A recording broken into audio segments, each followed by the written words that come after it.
வணக்கம் சார். வணக்கம் மேடம்.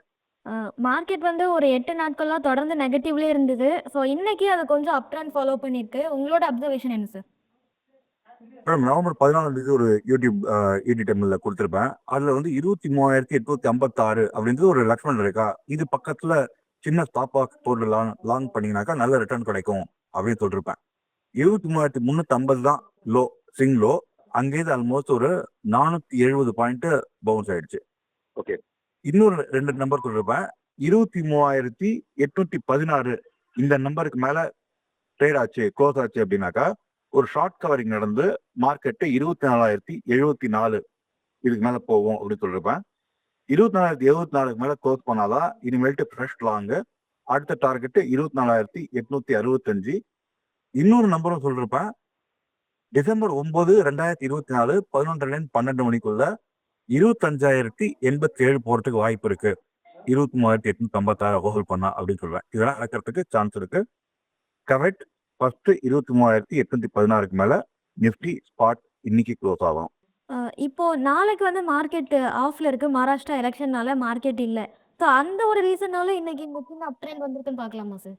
மார்க்கெட்டுக்கு கொஞ்சம் முன்னாடியே தெரியும் யார் ஜெயிப்பாங்க, யார் தோப்பாங்க அப்படின்னு சொல்லிட்டு. இது வந்து யுஎஸ் எலெக்ஷன் அப்பயும் கோல்டு கீழே விழுது, டெஸ்லா மேல போறது, ஃபேஸ்புக் கீழே விழுது, என்விடியா மேல போறது. இதனால ட்ரம்ப் ஜெயிப்பார்னு சொல்லிருப்பேன். ஸோ மார்க்கெட் இவ்வளவு வேகமா போறது இன்னைக்கு 24,074 மேல க்ளோஸ் பண்ணிட்டேன் அப்படின்னாக்கா பிஜேபி அப்சல்யூட் மெஜாரிட்டில வரதுக்கே வாய்ப்பு இருக்கு. இந்த நம்பர் நோட் பண்ணிச்சுங்க. 24,074 தப்பி தவிர இன்னைக்கு நிப்டி இதுக்கு மேல க்ளோஸ் பண்ணிட்டான் அப்படின்னாக்கா நிப்டி ஃபியூச்சர் க்ளோஸ் பண்ணா கூட பிஜேபி அப்சல்யூட் மெஜாரிட்டில மகாராஷ்டிரால ஜெயிக்கிறதுக்கு வாய்ப்பு இருக்கு. நம்ம ஃபர்ஸ்ட்டே சொன்ன மாதிரி மார்க்கெட் நெகட்டிவ் ட்ரெண்ட்லயே இருந்தது. இன்னைக்கு கொஞ்சம் அப் ட்ரெண்ட்ல வந்திருக்கு. ஸோ நெறைய பேர் வந்து ஆவரேஜ் பண்றதுக்கும் ட்ரை பண்ணுவாங்க. லாங் டெர்ம் இன்வெஸ்டர்ஸ் ஆவரேஜ் பண்றது இந்த நேரத்துல கரெக்ட்டான ஒரு ஆப்ஷனா? நேத்து முந்தானதே பண்ணிருக்கணும். பட் இன்னைக்கும் பண்ணலாம். ஆவரேஜ் பண்ணலாம். லாங் டர்ம் டெஃபினட்டா ஆவரேஜ் பண்ணலாம். பர்ட்டிகுலரா இன்னைக்கு கவனிக்க வேண்டிய ஸ்டாக்ஸ் இல்ல ஏதாவது ஒரு செக்டார்ல வந்து நீங்க வாட்ச் லிஸ்ட்ல போட்டு கவனிச்சுட்டே இருக்கணும் அப்படின்னா, லாங் டெர்ம் இன்வெஸ்டர்ஸ்க்கு என்ன சொல்லுவீங்க சார்? பேங்கிங் செக்டர்ல போலாம். ஆக்சிஸ் பேங்க் பார்க்கலாம். இண்டஸ்இண்ட் பேங்க் பார்க்கலாம். ஸ்டீல் செக்டாரும் வந்து இந்த டவுன் ட்ரெண்ட் ஆகும்போது கூட ஸ்டீல் செக்டார் வந்து 1% வரைக்கும் அப் ட்ரெண்ட்ல தான் இருந்தத பார்க்க முடிஞ்சது. ஸோ அதுக்கு ஸ்பெசிஃபிக்கான ரீசன்ஸ் ஏதாவது இருக்குமா சார்? இது என்னன்னாக்கா பேங்க் நிஃப்டி பேங்கிங்ல இன்ட்ரெஸ்ட் ரேட் குறைப்பாங்க அப்படின்னு எதிர்பார்க்கறாங்க. ஏன்னா வந்து யூஎஸ்ஏல ஏற்கனவே குறைச்சிட்டாங்க. யூஎஸ்ஏல குறைச்சும் இந்தியாவில குறைக்கல. ஸோ வர பாலிசியில ஆர்பிஐ பாலிசியில நிச்சயமா வந்து குறைப்பாங்க, இன்ட்ரெஸ்ட் ரேட் குறைப்பாங்க அப்படின்னு எதிர்பார்க்கறாங்க. இந்த இன்ட்ரெஸ்ட் ரேட் குறைஞ்சது அப்படின்னாக்கா ரியல் எஸ்டேட் பிக்கப் ஆகும். ரியல் எஸ்டேட் பிக்கப் ஆச்சுனாக்கா ஸ்டீலுக்கு நல்லது. இன்னொன்னு சைனால இருந்து இம்போர்ட் பண்ற ஸ்டீலுக்கு இம்போர்ட் டியூட்டியை ஒரு 20% இன்க்ரீஸ் பண்ண போறதா ஒரு ஹர்ட் ஆன் ஸ்ட்ரீட் அப்படின்னுவாங்க. ஓகே, பேசிட்டு இருக்காங்க. ஸோ சைனீஸ் இம்போர்ட்டோட டியூட்டியை ஜாஸ்தி பண்ணாக்கா நம்மளோட இது ரொம்ப காம்படிட்டிவ் ஆயிடும். அதனால மேல போயிட்டு இருக்கு. இன்னொன்னு போன வாரம் இன்டர்வியூல சொல்லிருப்பேன். ஜிங்க் மேல போயிட்டு இருக்கு. All time high break out ஆயிட்டு இருக்கு. ஜிங்க் மேல போறது அப்படின்னாலே தட் இஸ் குட் ஃபார் என்ன சொல்றது steel industry as a whole அப்படின்னு சொல்லிருப்பேன். அது ஒரு டெய்ல்வின். எஸ்பெஷலி பங்குச்சந்தையிலலாம் பார்த்தீங்கன்னா, ஒரு நமக்கு டக்குன்னு ஒரு ஸ்டாக்க முடிவு பண்ணிருவோம். அந்த ஸ்டாக் நல்லா மேல போகுது, நல்லா ஃபண்டமெண்டலி ஸ்ட்ராங்ன்னு சொல்றாங்க அப்படின்னு சொல்லிட்டு ஒரு ஸ்டாக்க முடிவு பண்ணிருவோம். அதுக்கப்புறம் நம்மள கண்ண அந்த பக்கம், இந்த பக்கம் நம்மளோட கன்ஃபர்மேஷன் பயாஸ் திருப்ப விடாது. நம்மள அது வந்து ஆட்டிவிக்கும்.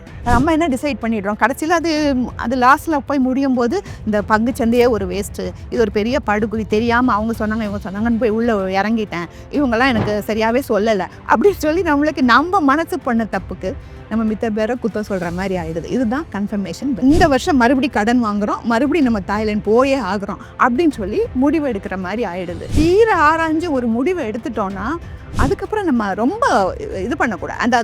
அதை வாட்ச் பண்ணிகிட்டே இருக்கணுமே ஒழிய, நம்ம ஒரு பங்கு தான் வாங்குறோம்னு வச்சுக்கோங்க, அந்த பங்கை வந்து நம்ம வாட்ச் பண்ணிகிட்டே இருக்கலாம். கீழே போதா, எதனா தப்பு பண்ணிட்டோமா அப்படின்னு சொல்லிட்டு நம்ம வாட்ச் பண்ணிகிட்டே இருக்கலாம். அதுக்காக சடார்னு டிசிஷனை மாற்றணும்னா லாஸில் தான் போய் முடியும். யார் சக்ஸஸ்ஃபுல்லாக இருக்காங்க நம்ம நினைக்கிறோமோ அவங்கள ஃபாலோ பண்ண ட்ரை பண்ணுவோம். நம்மளோட உடனே எல்லாத்தையும் கலைச்சிருப்பா, ஃபர்ஸ்ட்லேருந்து ஆரம்பி அப்படின்ற மாதிரி. பட் யாரையும் ஃபாலோ பண்ணி பண்ணுறது எப்போவுமே சரியாக போகாது. இந்த ஃபியர் ஆஃப் மிஸ்ஸிங் அவுட் எப்போ நடக்கும் அப்படின்னா, ஒரு நல்ல புல் மார்க்கெட்டில் நடக்கும். எல்லாரும் நல்லா பங்கு வாங்குறாங்க, மேலே போகுதுன்னா நம்மளுக்கு லாஸ் ஆகுதுன்னு நம்ம பயப்படுவோம். பட்டு நம்ம இப்போ அடுத்தப்பில் சந்திக்க போகிறோம்னு நினைக்கிறேன். இந்த பேர் மார்க்கெட் வரப்போகிற மாதிரி ஒரு சில அறிகுறிகள்லாம் தெரியுது. மணி எப்போ டிஜிட்டலைஸ் ஆச்சோ அப்போ கொள்ளையும் டிஜிட்டலைஸ் ஆகிடுச்சு. இந்த வருஷம் 2024ல ஃபர்ஸ்ட் 4 monthsல பொதுமக்கள் நம்ம இழந்த பணம், சைபர் ஸ்கேம்ல இழந்த பணம் 1750 crores. நம்ம பணத்தை நம்ம கிட்ட இருந்து நம்மளே காப்பாற்றணும். ஒரு தடவை நான் முடிவு பண்ணிட்டேன்னா என் பேச்சை நானே கேட்க மாட்டேன் அப்படின்னு ஒரு டயலாக் வரும். அதுதான் நம்மளுடைய கன்ஃபர்மேஷன் பயாஸ். மியூச்சுவல் ஃபண்ட்ஸ்ல முதலீடு பண்ணுங்க, மாசம் SIP போடுங்க, SWPல நிறைய ரிட்டர்ன்ஸ் கிடைக்கும் அப்படின்னு எல்லாரும் சொல்றதை கேட்டு குழம்பி போயிருக்கீங்களா? இனிமேல் அந்த கவலையை விடுங்க. பொருளாதாரம் சம்பந்தமான உங்களோட சந்தேகங்கள் எல்லாத்தையும் ஈடி தமிழ் ஆஃபீஸ்க்கே நேரடியா வந்து எக்ஸ்பர்ட்ஸ் கிட்ட கேட்க முடியும்.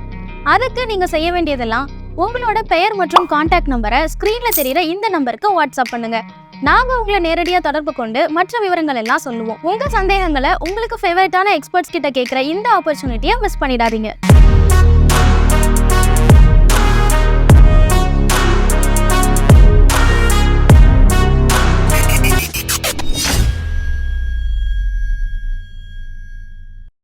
மேலும் ஈடி தமிழ் சேனல்ல வரப்போகும் பிசினஸ் மற்றும் அது ரிலேட்டடான வீடியோவை பார்க்க உடனே கீழே இருக்க சப்ஸ்கிரைப் பட்டனை கிளிக் பண்ணுங்க.